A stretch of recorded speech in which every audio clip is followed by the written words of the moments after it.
Happy New Year. Thank you for making time of your busy schedule to be here with us. We appreciate each one of you. And now, please let me welcome our board member, Ms. Wavi Mungala, to share her remarks again with you all. Karibu sana Wavi. So good morning, everyone. Happy Friday. Happy to see a good number of possibilitarians on this list as well. Welcome ICX members. Welcome ICX guests. Ajua, Team Ajua, I can see a number of them are online. For me, it's just to welcome you to this session and take this opportunity to actually welcome the chairman to give his opening remarks so that we can kick off. And in the interest of time, I will actually not take long. It is just to share a quote by Eric Ries that says, success is not delivering a product, a service, a feature. It is learning how to solve the customer's problem. And as we begin to learn to solve the customer's problem, that's why we are taking this opportunity today to listen to what the CX trends were for last year and what the predictions are for this year. So without further ado, I'd like to take this opportunity to welcome our very able chairman, Mr. Joseph Choge, to make his remarks before we kick off the program. Welcome, sir. Thank you, Wavi, and good morning, everyone. Happy New Year. Good to see everyone in good spirits this 2023, and looking forward to a prosperous one, and wishing you the best in all that you do this particular year. So on behalf of the Secretariat, just to wish you a very happy New Year, full of success in all your endeavors. Now, today we are very blessed to be joined by Rich Riley, who is the CEO at Ajua, and he'll take time to introduce himself to us and be able to share in the trends of last year and what we foresee in this financial year. And I'm hoping that each and every one of us will be able to pick up a thing or two to be able to help or improve on what couldn't work last year, and work to ensure that this year becomes a huge success. I think it's a very time-ready topic to be able to take our CX trends and what we anticipate to do to the next level. Now, this year we have a great calendar of events which will be shared soon by the Secretariat. And it's going to be a dynamic one, robust, full of various activities, lots of learning. I always believe that learning is what keeps us refreshed, improving our skills on a daily. So it will be a critical learning year for us, and I hope that you come in as a wet sponge. We're ready to soak in all the learnings in this particular year. We're going to be also having a very big event, I think in April, a conference in April. So the Secretariat will also share the timeline so that you can all block our calendars to be able to engage together. Other than that, I don't want to take much time from our able facilitator for the day, Mr. Riley. I take this opportunity to welcome you, Riley, to give us some nuggets from last year, what's coming this year, and what do you think are the trends that are affecting the world from an ICX perspective. So without further ado, I welcome Mr. Riley to speak to us. Thank you very much. Good. Thank you. And happy to see you yesterday as well. So we met yesterday, just for disclosure. So happy to be here, happy to be amongst a cohort of folks who are thinking about customer experience, customer satisfaction. How do we engage our customers as well, right? So I'm happy to be amongst a team of folks who are evangelists about this whole process. So my name is Richard. I'm not sure if you've probably seen my background. My name is Richard. I'm the new CEO of Ajua. And at Ajua, this is our business, right? We're integral in part of this customer experience. We help connect businesses to consumers That's our business. We are, the champions of this, one of the first companies in Africa to do this, right? So we're very proud, again, to be, and by the way, I've just learned yesterday through our founder, Ken, that we were part of ICX. So Ajua was part of the critical stages of ICX in Kenya. So we're happy to be amongst his teams. So what we saw last year from our perspective, and I think not only from our perspective here, but with some of the research firms such as Gartner and a few other firms who are thinking about this movement. What we saw last year was a move towards omnichannels. In that sense, is that our customers, especially African consumers, are entwined in multiple channels for their customer experience. So it's not only WhatsApp or IG. They're in your core banking systems or wherever. It's a multitude of different channels that consumers are engaging. And for brands and for merchants, their effort is to make sure that this is a seamless process. So that's been the trend. How do you engage customers? How do you engage your clients in an effortless fashion, right? How do you kind of make sure that all touch points are done in a seamless fashion? So that was a big I think trend last year, and I think that trend is going to continue as well. What does it do? I mean, it's not only that you need to make sure that those touch points are seamless, but as a business, as a brand, you need to ensure that not only that they are seamless, but there's value to this. We are a value-driven. When I always say, when you look at trends, look at it from the world and also look from Africa, because we're somewhat a different consumer base. When you look at how we look at seamlessness, there's a value to this, right? If you engage at every touch point in the most seamless fashion, you're driving revenue, you're increasing retention. And so that was a big part. That's one of the trend that we saw last year. And I think that's going to continue. COVID was a good example of where, COVID happened and we're still managing how consumer behave after COVID. It's not going to be a fad. It's something that we're still learning how to manage, but it's something that's going to be permanent. We have to be able to engage our client on all social media, and we have to do this in a seamless fashion going forward. So if you're a brand manager, if you're a brand owner, this should be part of your mind, part of your process. Every morning when you get up and go to work, this is something you should really think about. How do we engage our clients in the most seamless fashion available? Next, can we do the next slide? All right. And another theme that was relevant last year is about contact centers, right? You always say contact centers. You create a contact center and you feel that will solve your customer experience, and that's not what the trend is really. It's really about engagement. It's not just creating a contact center in Bangalore or somewhere here in Kenya. You have to go beyond that experience. What customers are looking for now is engagement. They may ask for contact centers, but the real effort is engagement. They want to be engaged in a unique fashion, not what the typical contact center looks like. So every brand is like, this is an opportunity for you to, not only be in touch with your customer, but exceeds your own expectation, and it's an opportunity for you to exceed your own customer expectation if you move from like a contact center to an engagement center in a sense. And I kind of mentioned the idea about seamlessness, right? Making it seems very simple and easy. This is part of the process as well.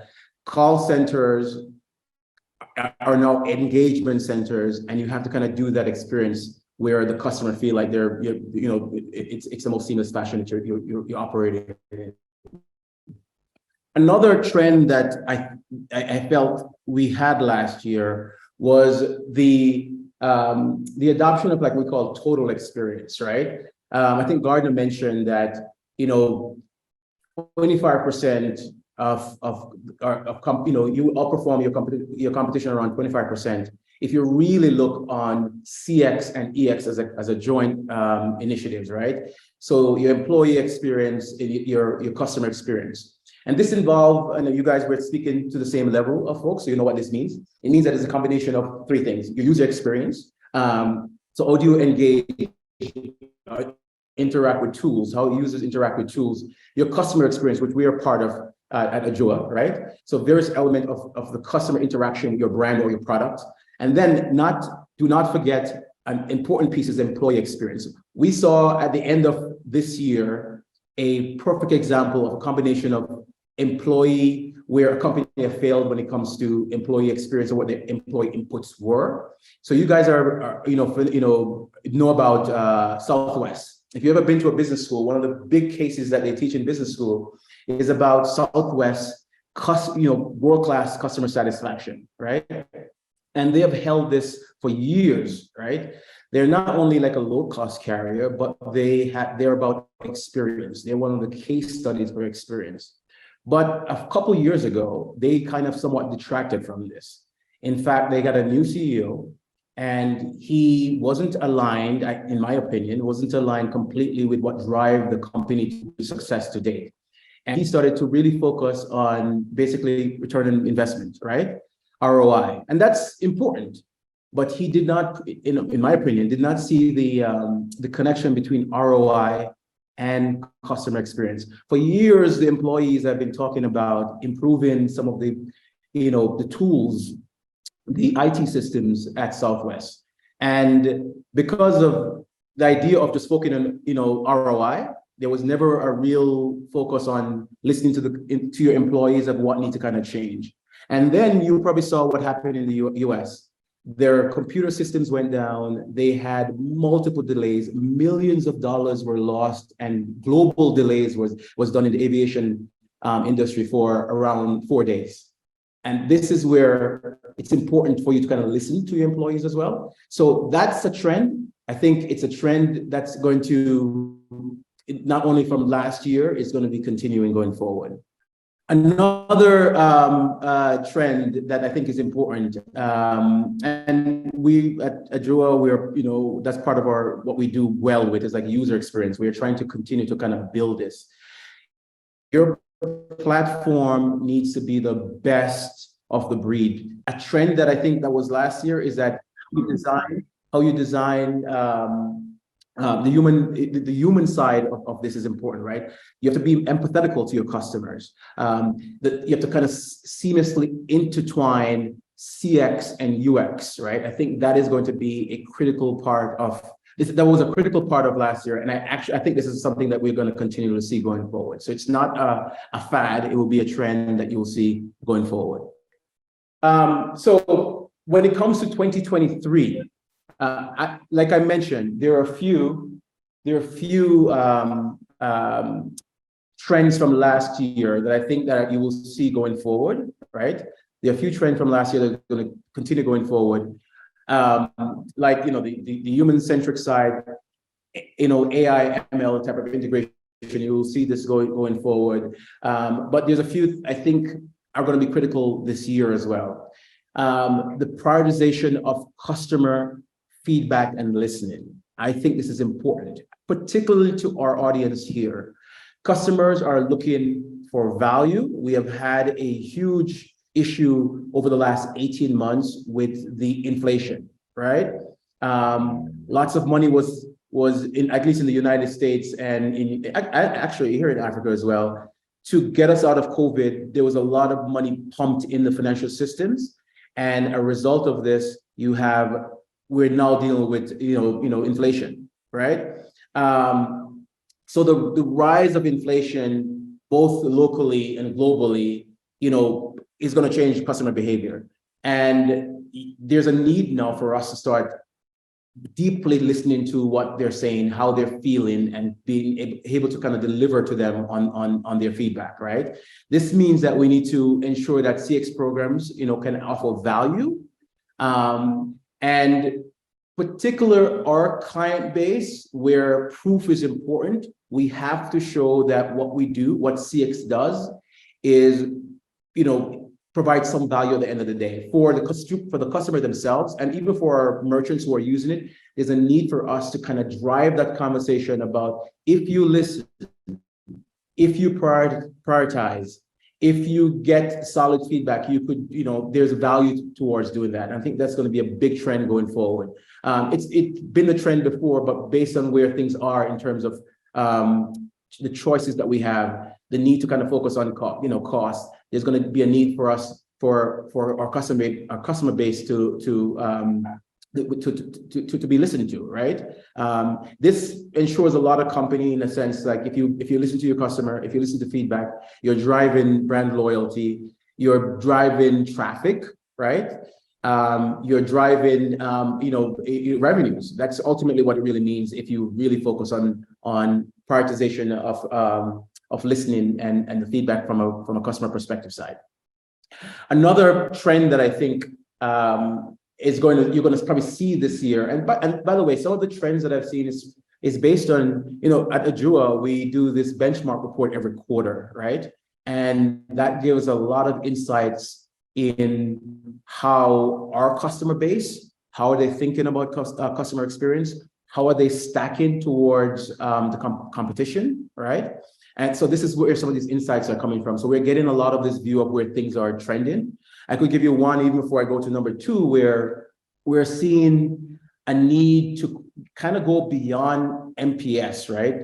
Our customers are looking now, how can we predict where NPS is going? So not only do a survey and a survey tell us how the customers are feeling or how they're thinking, but can we predict that, right? And we, even here at Ajua, we're thinking about ways to kind of partner to kind of deliver that type of experience for our customers, not for our merchants, right? They're looking, how can we harness the data that we're receiving from NPS? How can we harness the data that we're receiving from our surveys? How can we use that to be more predictable, right? How can we take actionable insights from those information? I think that's a trend that is going to go forward as well. So another thing that I think is going to be crucial as we look forward to 2023 is personalized experience. I think I mentioned this. This started from COVID, where everything went online, okay? And everything went online very suddenly. Meetings were held online, brand reviews were made online, your reputation was driven even more online than it was before. Advertising, all basically industry went online because of COVID, right? Because we were working from home, right? This trend, like this experience, literally kind of changed how customer behave. Now we're looking at customer that want unique and personalized experience, right? They want to feel like they're individually important, right? And so this is the trend going forward. How do you ensure that your client base feel unique? What services are you providing them? What to make them feel unique? This requires a few things, right? We believe that you could, accomplish this by providing real-time customer data, right? We do this here as well, right? Real-time, being able to kind of interject real-time when customers are giving their feedback and their experience, right? And they do this in a few ways, right? It could be your website behavior as we have here, your search result, purchase history kind of drive that, right? And just general interaction that kind of give you this hyper personalized experience. So this is where I think 2023 is going to be. It's going to be an opportunity, where customers are looking to for that personalized experience, and how could you meet them where they are, right? And I think it gives an opportunity for merchants, for business or brands, if you personalize experience, to create offers, right? Meet them where they are. This is where you could uniquely provide offerings for your client base. So I think that's a trend going forward in 2023. So what can we learn, I think, going forward here? So I kind of mentioned, the things that I think are crucial, right? The personalized experience side, the AI, ML, a piece of the puzzle and how we kind of make that more human-centric. I think that's the drive going forward. Where we stand here is that I feel, at least on a local level, some of these technologies, if they're not developed internally, we have to kind of seek partnership to kind of offer them, right? We here at Ajua, we are, expertise on the customer feedback side. When it comes to, advanced analytics, the AI and ML side, like I said before, we are seeing this in our industries. Some of you probably online are asking us, can we get more from MPS? Can we get more predictive science?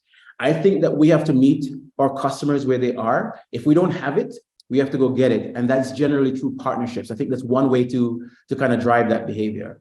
Product development, I think there's a need to kind of continue developing our products that enhance CX and our customer journeys. We, continue to understand the customer journey itself, right? Customer journey mapping, in a sense. There's a need to kind of continue to engage teams who are doing implementation side and making sure that the customer perspective is part of that UX kind of design and the product development piece, right?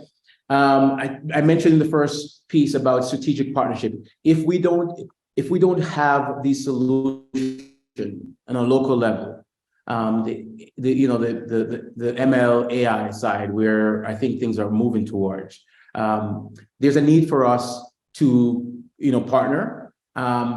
It also links to this deep analytics side of business. I think what's going on now in our market is that at least on the merchant side, our partners, they're looking to figure out, again, I think I mentioned, how deep can we get in the analysis that we see? How deep can we get in the surveys, in the responses? How can it be predictable, right? How can we learn to kind of solve friction to more deeper analytics, right? That's where we see it. I think this is, it's not only for probably the operational level, for deeper analytics, but also the C-suite level, where, C-suite level looking for more like, if I take X action, what's the result? What's the result on ROI? What's the result of retention, etc.? So I think that is something that as a group, we probably should really, really think about this year as well, right? So, think about partnerships, right? If you don't have it, if you don't have the solution, find ways to kind of fill that gap. If on the product development side, it's important to kind of ensure that you understand the customer journey that's being developed in any product that you create. I think is a very, very important piece. And then, like I mentioned, analytics, getting more from what we currently have. The deeper side of this, how is, a good version of this, you probably hear about, what's going on in the field, like GPT is a big deal now. It's like, that's kind of deep analytics, right? I think locally, what's important and what's going, not even the trend, but what's important for this year, you probably hear about the new laws in Kenya regarding data privacy and protection, right? Our customer base are telling us that they want to learn more, right? They want to know how to comply, and not only to comply, but to kind of exceed and be ahead of the game. So upskilling and training is a big part of what I see and I'm hearing, and this is just not my opinion per se. This is driven by where I think where the conversation is headed. We are getting calls from some of our current customers telling us, hey, can you retrain us, right? Can you give us more training? Can you give us new training? Do you have training relative to the new laws? How do we make sure that when we're engaging online, when we're providing these tools, that we're compliant with the new laws here? We're hearing this. So this is a big deal. And not only for just compliance sense in terms of upskilling and retraining, it's important for us to kind of continue this journey, right? Understanding how we help customers understand how we bridge a gap between businesses and customers. And that's usually driven through continuous training and upskilling ourselves. And just as the plug, we offer those things here at Ajua. Next. So that's the learnings going forward. So I've come to the end of what I think are some critical trends going forward and what we saw last year. And I think I've mentioned where we publish our benchmark reports, a lot of the trends that we see are driven from those benchmarks, and even in the future as well. So if you guys don't know who we are, I kind of mentioned we are Jua. We're deeply in the space. I mentioned this initially. We're deeply in the space of customer experience, and we exist essentially to kind of bridge that gap between business and consumer. We offer a variety of tools that does this. We provide feedback tools. We provide voice of the customer tools. We provide deep insights, actionable insights that can help customers on the revenue generation side, the traffic side in terms of driving traffic through a customer, and there's general operational efficiency. That's what we do here as well. So with that said, and let me know if there's any question and if we could help you towards your CX journey as well. I know there's a lot of folks here. We have some of our clients. We have some of the largest clients and big brands that we're trying to help on their journey. We're very excited about doing this.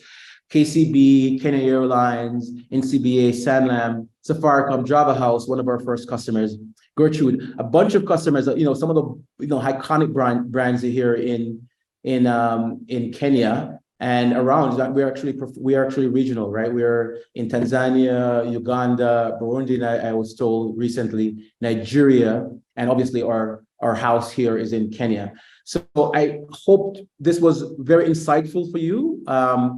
If there's any need, if you need anything from us, if we could help you towards that journey, reach out to us.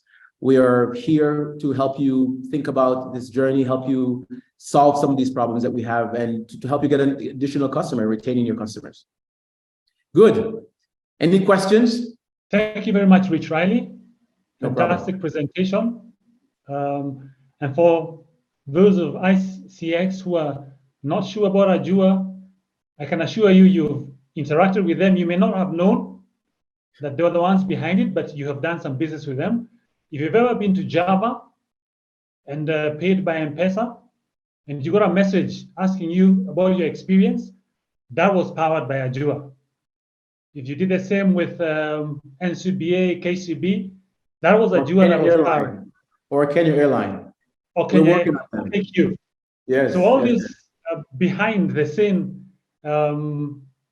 questions that you've been receiving have been powered by Ajua. So Rich is a person who is intimate with customer experiences, has first-hand experience, and we thank you, Rich, for sharing with us these trends of 2022 and 2023. Absolutely. So I'd like to ask if there's anybody who has any questions from what he has shared. Please put up your hand. Yes, I have a question to go now. Yes, Caroline? Yeah, what a fantastic presentation. Thank you for the insights. We have enjoyed them very much. Thank you. Great interest is the entire spectrum around AI. There's a lot of excitement and fear in equal measure, especially about this chat GPT thing. Oh, yes. It's gonna help us. Oh, our jobs are gonna disappear. What's your general take? Should we be afraid or should we be excited? Over to you. I think that there's a mix. I think there's an initial fear that people should have because, hey, this is where, and this happened in all technologies. There's usually initial fear, but I think to win, you have to go against this. And I think you should really kind of commit to fear. I think our goal is to figure out how can we take advantage of this, right? By the way, did you know that the chat AI, the analysis around the sensitivity of the data was done by Kenyans, right? So we are a part of this already. Probably the Kenyans didn't get a large portion of the valuation, the $29 billion valuation, but the data around normalizing the data was done here in Kenya at less than $3 per, I read it, less than $3 per hour or something, right? So Kenyans actually were a critical part of that development. Now, directly towards your question, I don't think that we should fear. I think we should figure out ways. And by the way, Kenyans are like this. Kenyans are very, very creative people, and they're always thinking about opportunities. I think this is a great time to figure out how do we create value? How do we create APIs that are linked to this that help us understand our customers more? Now, when it comes to the fear side, yes, there is issue about, private PI information, right? By the way, Ajua, we provide, as I mentioned to you before, we are, we have one of the members of the task force here in Kenya about GDPR, right, which is data protection and privacy. So we have a course that covers this. So one is make sure that you're compliant as a business, right? So you want to be ahead of the game. Make sure you're trained amongst these items, and more importantly, take advantage of it. And don't fear kind of prohibits you from moving forward. I think if you go ahead and try to figure out opportunities within this, you stay ahead of the game. That's my perspective. Okay, great. Thank you very much. Asante. Thank you, Rich. Joe Orlando says, thanks, Thank Rich, you for the presentation. Thanks. How are industry players coping with the biting inflation to sustain customer retention and include these interventions into their very tight budget lines? Inflation, cost of living have increased, right? So what you're seeing now, there's a need now for us to provide more value. There's more competition. You have to kind of go the extra effort to show more value. I think when you have inflation, you could say that, hey, you can't compete more on price. There's a certain limit in terms of what you could offer in price. So what really matters after a certain time is brand loyalty. And that is what's driving. So you have to kind of show, hey, how do we make your experience with us the most seamless, more effortless, right? That provide the critical value that you have for your customers. I could tell you, we're currently engaged with one of our government clients here, and that's what they're thinking about. How can we make sure that the service that we're offering to our the taxpayers, that they're seeing this to some extent, that they're seeing the benefit of this to some extent. That's the thought that they're having. How can you go beyond, like, hey, when you're in a price war per se, right, or cost war, it's really about brand loyalty and brand satisfaction and showing that extra value that you can provide to your customer. That will make you be a winner in this market. All right, thank you. So we have to put some shillings and cents behind what we are doing and convince decision makers that it is value for money. Njuguna, we are having a question from Wavi. Wavi, please take it up. All right. Thank you, Rich, for your fantastic presentation. My question had to do with, what are the learnings going forward? And there's what you talked about with regards to training and upskilling. And upskilling your employees, in terms of, so then you can have improved productivity and retention rates and, enhanced employee performance. Just wanted to understand your context on this. I come from the public sector perspective, and in public sector, a lot of training happens, vis-a-vis the private sector. So when we talk about training and upskilling, it would be interesting to understand your context, because then how do you transition the value from that training, and what kind of training from, trends in 2023 should, we focus on as CX leaders? Thank you. I do understand your perspective from a public sector perspective, right? Sometimes training is just, let me do training as a tick off, right? It's not really part of the culture, right? And I have seen this in many organizations where you are given you must do certain training, but it's training more to ensure that you are, in part of your engagement for that year, that you're ticking a box, right? That's not real training. The training I'm talking about is more part like organizational change type of training. You're trying to create a culture of understanding your customer. You want to ensure that compensation is actually linked to these type of training. You want that what you're doing here, the type of training I'm talking about is understanding what retains, what adds value to customers. What does the customer want? It's more of a culture here. And if you're a manager, if you're in a C-suite, if you're in the executive, you have to find ways to make sure that this is not a tick off, but these trainings are translating directly to how you interact with your customer, because that's where the value is, right? So we're looking for, it's more in-depth, it's more deep, it's part of who you are, it's a culture. The type of training I'm talking about, more of a culture. For example, NPS, right? When I think about NPS training, so it's Net Promoter Score, it's important if you're a Java to understand who are your net promoters, who are your detractors, right? Who are people who are just passive? You want to know, how do I interact with them to kind of to make them become like promoters? You want not to kind of look for certain things that really affect your retention. Actually, what affects your growth, what affect revenue, what affect their paycheck, literally. So that's the type of training. It's more, it's deep training for, not from a, let me just do this at the start of the year because it's required, but more, how do I use this in my experience or towards the full year, towards the value chain of our customers? So that's the type of training that we're talking about. There's some training that are compliance training, I think I mentioned, right? New laws, right? About how do you handle PI data, personal data. Employees need to kind of know this because there's penalty towards this, right? There is reputational issues towards this. If your employees are not handling personal data correctly and you're in the business of handling data, this could be spread across the web easily with a click, and this can be devastating on a reputational, on a brand value, on an economic value. So it's important that you, as a brand, as a business, make sure that the employees not only are ticking box, but they are aware and very aligned with some of these regulatory type of training as well. So it's not only like the culture side, which is like really embedded in understanding your customer, understanding how you create value for them, the type of training, but also the compliance, which is can be reputational, which can be devastating towards your brand promise as well.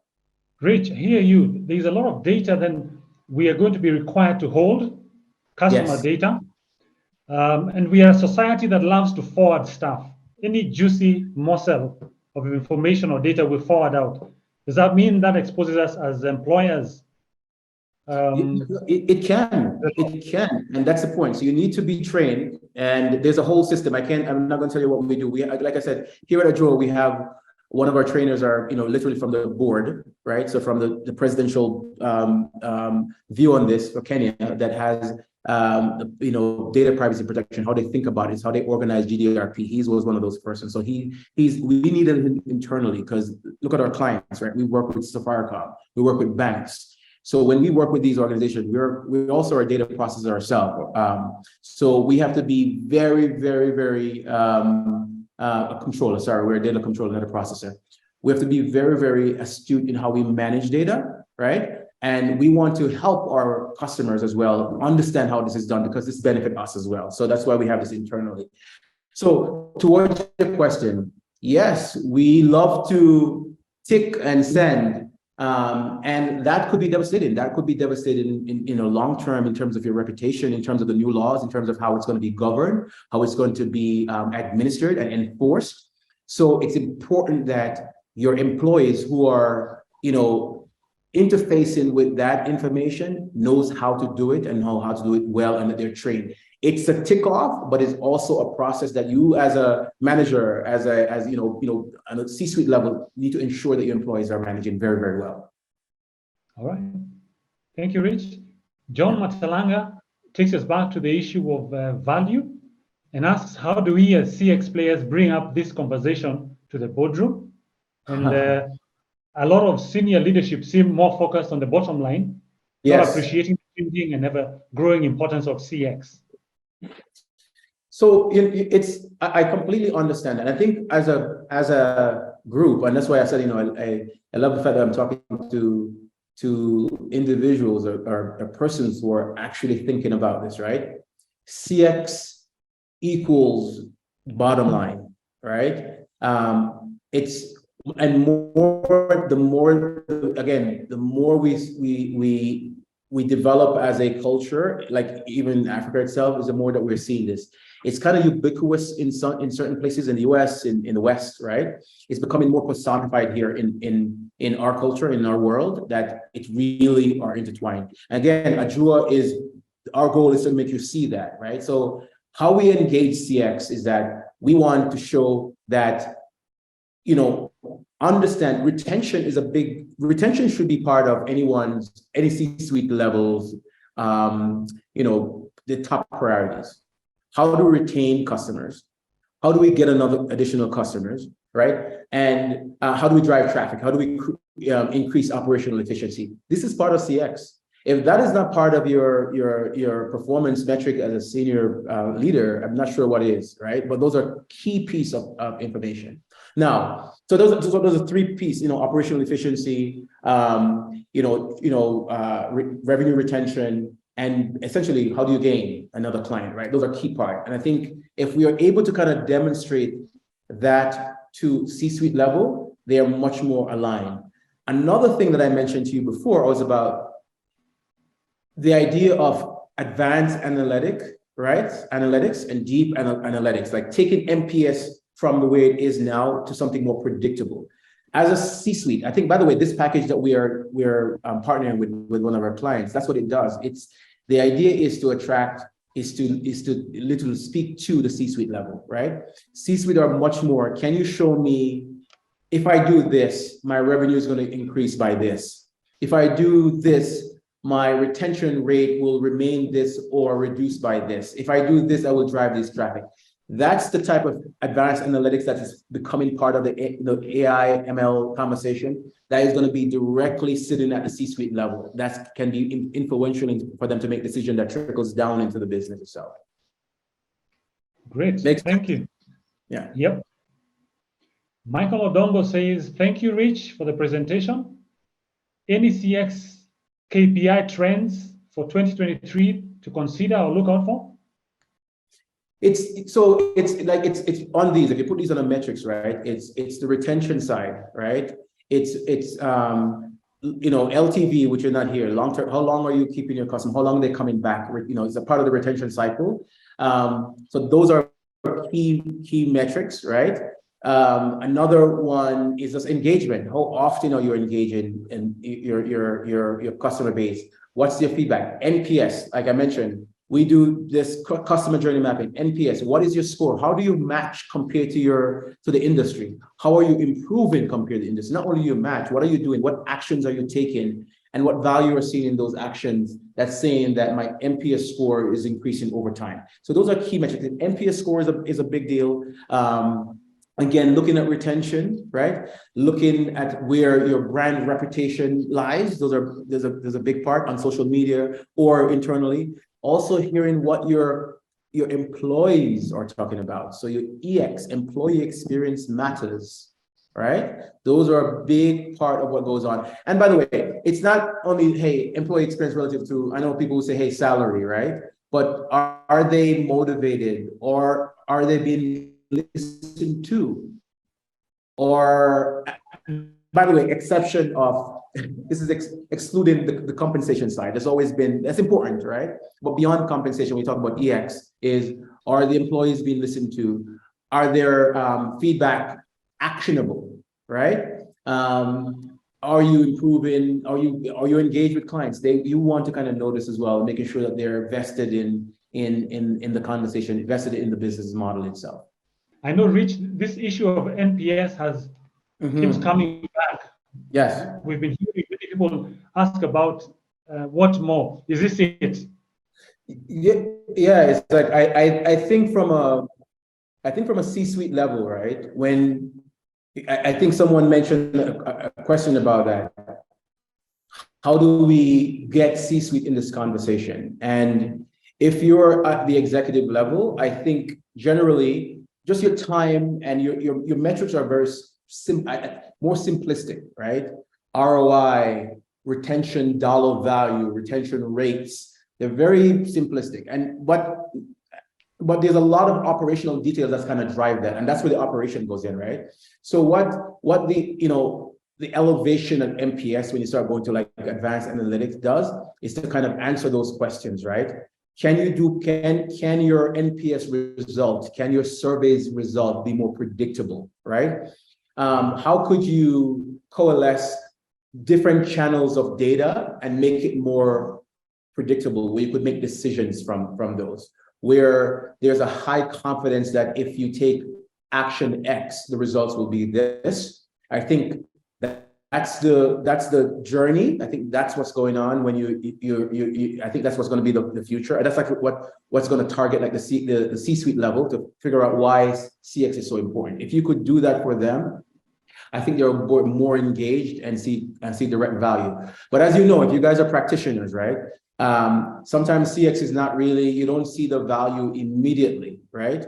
You have to kind of work on certain facet of that customer journey that ultimately will yield a certain result, right? And I think if you're a practitioner, you're frustrated sometimes because you want to show the direct result. But if you could get, alignment on, the C-suite side and then the operational side, then you know that this has become part of your culture. Great stuff. Good. Just looking through my notes and seeing there's a lot you've given us. There's a lot to chew on, to think about. About the trend. We're here to help.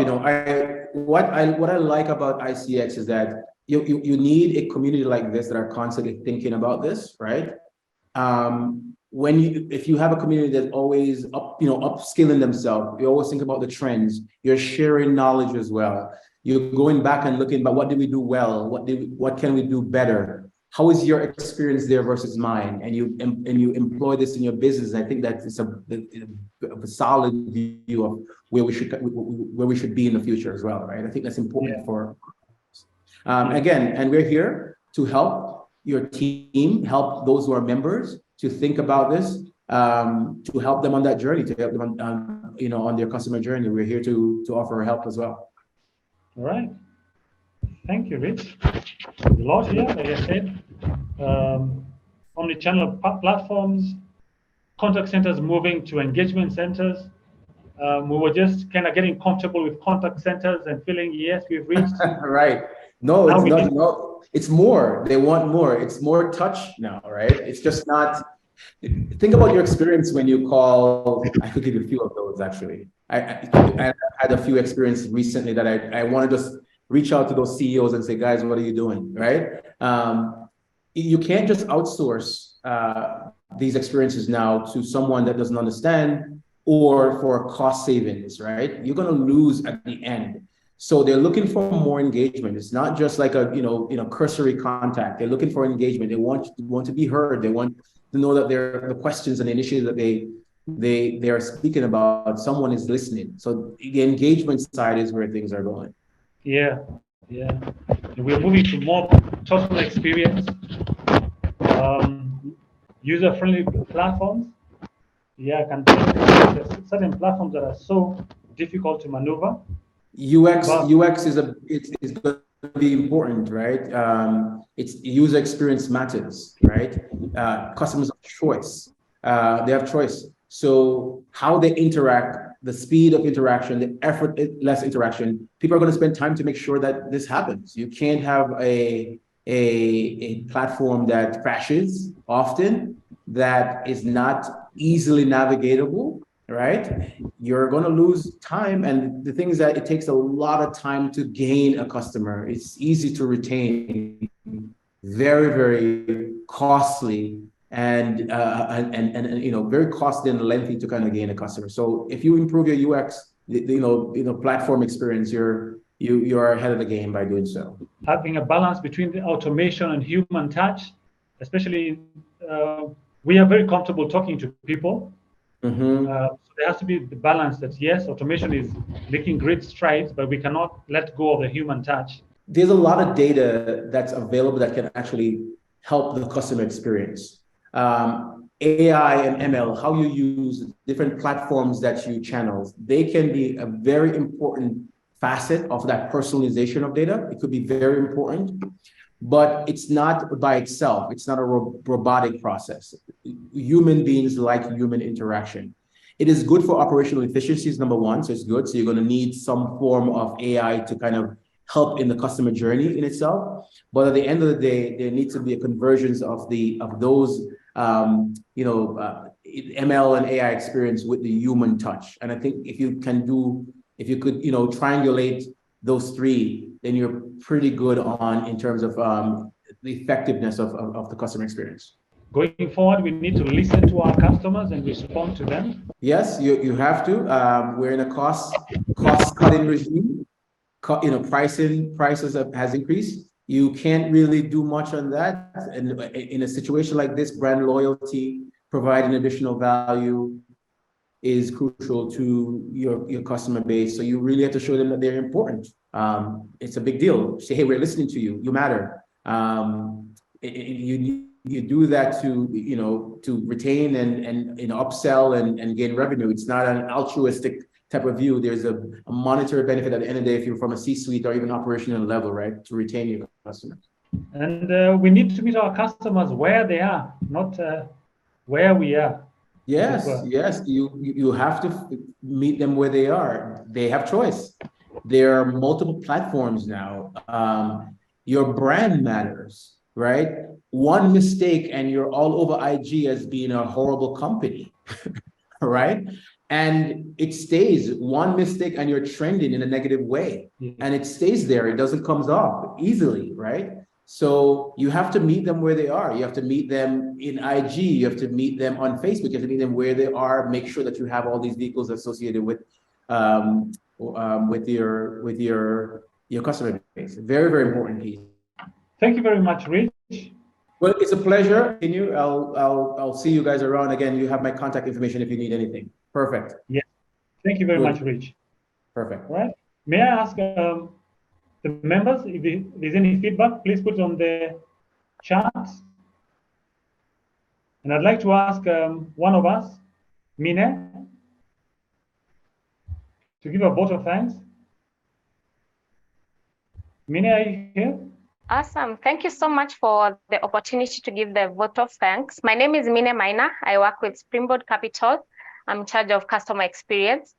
And today we would like to give a vote of thanks to the ICX members for always championing the CX agenda. Surely without you joining ICX first, the organization would not be in existence. So you have made it known now far and wide, and we have actually kept it vibrant. And it is always good to have a community that one can count on. It is said our networks create our network. We'd also like to thank our chairman, Mr. Joseph Choge, for joining us today and opening the event for us. We appreciate your leadership and being a very intentional leader in steering this ship. Your wisdom and guidance has brought us more purpose to our cause as the CX community. We'd like to thank our guest speaker, Mr. Rich Riley, the CEO of Ajua. The nuggets you have shared today are deep and thought-provoking. And now we actually know the trends for 2022 and what is predicted for 2023. And as CX possibilitarians, we are all called to be disruptors of status quo. And as Claire Muscat said, building a good customer experience does not happen by accident. It will only happen by design. Now we all have pointers to look into and see what can be implemented in our companies to make the customer experience better, to make the user experience better, to make the employee experience better. Our moderator, Mr. Njuguna Mboro, thank you for directing our conversations today. You are articulate, and the discussions you have led will bring us so much change in our lives and the organizations we come from. Our social media partner, Ms. Pauline Mwangi. As you have heard, our social media pages are going to be vibrant. We are going to be known far and wide. She has ensured that we have been running active conversations on our social media pages. I'd urge every one of us to go to our handles and let us keep the conversations burning there. Our guests, we are privileged to have you today, and thank you for joining us. We hope you have several take-homes from today's discussion, and we'd like to invite you to join this vibrant movement of CX enthusiasts. By registering for membership at ICX, you can actually register as an individual or as an organization. Kindly get in touch with Angela on 0754 854565. And you can follow our conversation on all social media pages. The ICX Secretariat would not have been able to do this without you and all other present board members for planning and delivering an exhilarating event. Last but not least, we thank God for giving us an opportunity to be alive today, to have breath today, to be healthy today, to be able to actually sit and to go through this discussion. We cannot do anything without him. Thank you so much, everyone, for coming in for this event, and we hope you shall be able to log into the next events as we shall be advised. Enjoy your day and the rest of the year. Thank you, Mina. That was fantastic. Thank you very much. It was lovely having you with us this afternoon.